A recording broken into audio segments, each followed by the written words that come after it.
Proverbs 32. If you have a black woman on your team, you will win.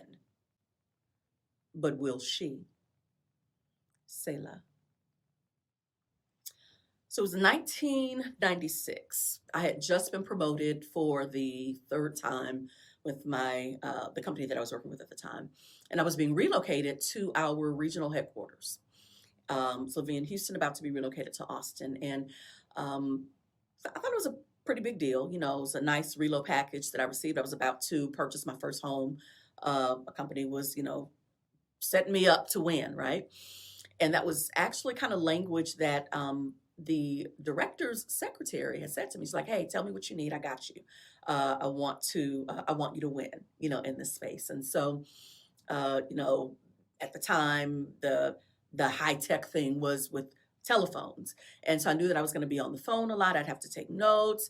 I'd be doing interviews. I just wanted to have a hands free experience. I wanted to be able to talk and to type at the same time. So I requested a hands free phone.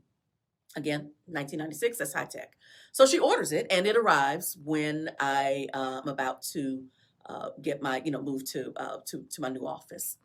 And so she leaves the phone, in the box on my, my new desk. And so I put up all of my personal effects, my plants, my inspirational sayings, and then I, plug in my phone. And a couple of days later, I show up ready to get the work done, and the phone is missing. There is a rotary phone that's there in its place. So I'm like, what the hell? Like, I was the one who set the phone up. So technically, it should still be here. And the reason why it's not is because somebody has brought their ass into my office and intentionally removed my phone. So I do a search, and I find out it's my colleague. We'll call him Mark. And so I go to his office, and because I'm actually kind of confused. And the other thing that I'm trying not to do is to be the angry black woman, because literally this is my first day with my new colleagues, right? So I want to play nice as best I can. So I go to Mark, and I'm like, "Hey, did you go into my office and take my phone?" And he says, "Ha ha, sucker." And he says, don't worry about it. He said, just go to the secretary, the boss's secretary, she'll order you a new phone. And he's acting like it's not a big deal and that the problem was solved. And so I returned to my office, and I'm like, I could handle this in a lot of different ways, but I need to handle it in a way that I can remain employed. After all, I got this new house note I'm about to get. So I got to play nice. So, I unplug the rotary phone, walk back down to Mark's office, and I say, "Hey, here is your phone. Give my phone back." And he has the nerve to get mad, and he's yanking cords out, and he's like, "This is so unprofessional. This is so childish. You could just get a phone like it's not a big deal or whatever." So he's sitting there talking shit, and I'm sitting there waiting like, give me that phone when you're done. Like, talk all the shit you want, give me the phone. So he gives me the phone back. He's pissed. I go, plug the phone back up, and I call my colleague in Houston. I was like, "Can you believe this shit?" so we like to talk about, like, welcome to Austin. Like, I guess this is what you have to do, whatever. And so I thought it was really interesting that all of the bosses, all white men, they knew exactly what happened, and they thought it was funny too. And I thought, you know what, it wouldn't be funny if I'd have gone off on his ass on his first day.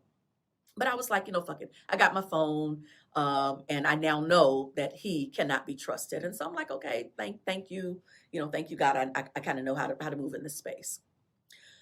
A week later, he comes into my office to hand me a file or something, and what he's waiting for, he's thinking that like somehow I'm going to play nice and be like, "Well, let's double back and let's talk about kind of what happened." And I'm like, "Fuck you, give me a file, get the fuck out of my office." Like I have nothing to say, right? And I got my phone back, so not a big deal for me. And I know where you stand, I know who you are.